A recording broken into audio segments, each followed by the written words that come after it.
বাজারে গিয়ে দেখলাম আমাদের এলাকার একটা গরু অসুস্থ। তারপর দেখলাম তিতাসের ডন। তারপর পুরো বাজার ঘুরে খেলাম শরবত। তো হয়ে গেছে, আসসালামু আলাইকুম। আপনার সবাই কেমন আছেন? আশা করি অনেক ভালো আছেন। আপনাদের ভালোবাসা এবং দোয়ায় অনেক ভালো আছি। তো আজকে আমাদের সাথে আছে সুমন কাকা এবং ডালিম ভাই এবং মানিক ভাই আছে এবং আমার ভাই আছে, বড় ভাই ওমর ভাই। তো গরু কেনার জন্য গরুর হাটে যাইতেছি। এদিক দিয়ে মানিক ভাই টাকা গুনতেছে। আমাদের বিখ্যাত কলাকান্দি বাজারে যাচ্ছি। আপনারা যদি কেউ কলাকান্দির হয়ে থাকেন তাহলে ভিডিওটা বেশি বেশি করে শেয়ার করে দেবেন। তো এদিক দিয়ে কিন্তু চলে যাইতেছি।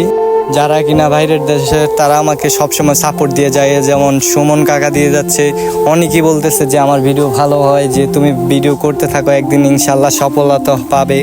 তাদের কথা শুনে আরও ভিডিও করতে ভালো লাগে। দেখতেছেন কি সুন্দর পরিবেশ। আশেপাশে দেখুন আমাদের এলাকার মুরব্বীরা আমরা চলে যাইতেছি। তো চলে এসেছি কিন্তু, তো কলাকান্দি এসে পড়েছি। এখন বাজারে যাইব।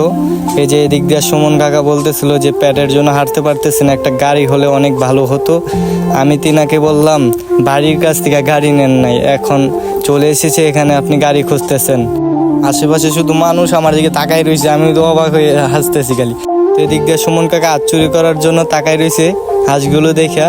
আর এই দিক দিয়ে একটু শয়তানি করতেছে, দেখুন কি করে। এতে বাচ্চাদের থেকে চিপ খুঁজে খাচ্ছে, পুরা বাচ্চা হয়ে গেছে। আর বাচ্চারা কি বলতেছে জানেন, বাচ্চা মোহ দিতে ছিল সেটাও নিয়ে পড়ছে। তো এদিক দিয়ে বাচ্চাগুলো বলতেছিল বড় বেটায় দি না দান। আমি তো হাসতে হাসতে শেষ। হাঁটতে হাঁটতে দেখলাম একজন 1,11,000 দিয়ে একটা গরু নিল, খুবই ভালো হয়েছে। আমাদেরকে, আমরা তো আর গরু কিনবো না, আমরা কিনতে যাচ্ছি মোষ। আপনারা আবার ভাববেন না যে হ্যাঁ স্যার আমরা মোষ কেনার জন্য চলে যাইতেছি। আপনাদের সাথে একটু মজা করলাম। এই যে বাজারের আশেপাশে চলে পড়ছি, দেখতেছেন অনেক মানুষই কিন্তু এখানে জমে আছে। আর ওই দিয়ে দেখা যাচ্ছে গরু বাজার, বিখ্যাত কলাকান্দির বাজার দেখতেছেন আপনারা। আপনারা সাথেই থাকুন। এই যে দেখতেছেন মানুষের মাথা মানুষ খায়, এত মানুষ এখানে। গরু দেখা যাচ্ছে না, মানুষই দেখা যাচ্ছে এখানে। আপনারা পুরো ভিডিও দেখলেই বুঝতে পারবেন আমরা কি করেছি আর না করেছি। আর এদিক দিয়ে দেখলাম আমাদের এলাকার একটা গরু অসুস্থ হয়ে গেল, স্ট্রোক করছিল, সেটাকে পানি ডালতেছে। একটু ভাবেন, গরুটা যদি কিছু হয়ে যায় তাহলে যে গরুটা পালছে তার কি ক্ষতি হবে। 2-3 বছর ধরে তিনি পালতেছে। আর এদিক দিয়ে দেখতেছেন পুরো হাট বাজারটা অনেক মানুষ হয়েছে, অনেক দেখতেছেন, অনেক মানুষ। গরু দেখা যাচ্ছে অনেক, মানুষের মাথা মানুষ খাইতেছে। আর পোলাই তো আমার দিকে তাকায়। আর এদিকে পুরো বাজার ঘুরে গরু না কিনে এদিকে শরবত খাইতে চলে এসেছি।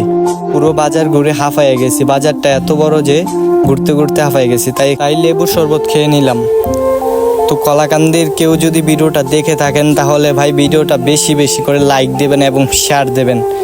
এই গরমের মধ্যে লেবুর শরবত খেয়ে অনেক ভালো লাগতেছে।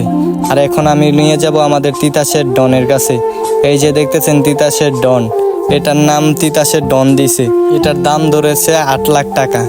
ভাবতেছেন গরুটা কত বড় হবে। আর যে এটাকে লালন পালন করে এত বড় করলো তার কি হবে।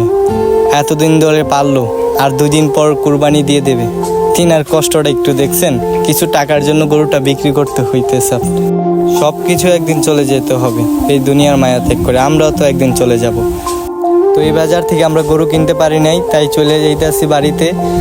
তো ভিডিওটা এখানে শেষ করলাম। যদি ভিডিওটা ভালো লাগে তাহলে বেশি বেশি করে লাইক শেয়ার করে দেবেন। আসসালামু আলাইকুম।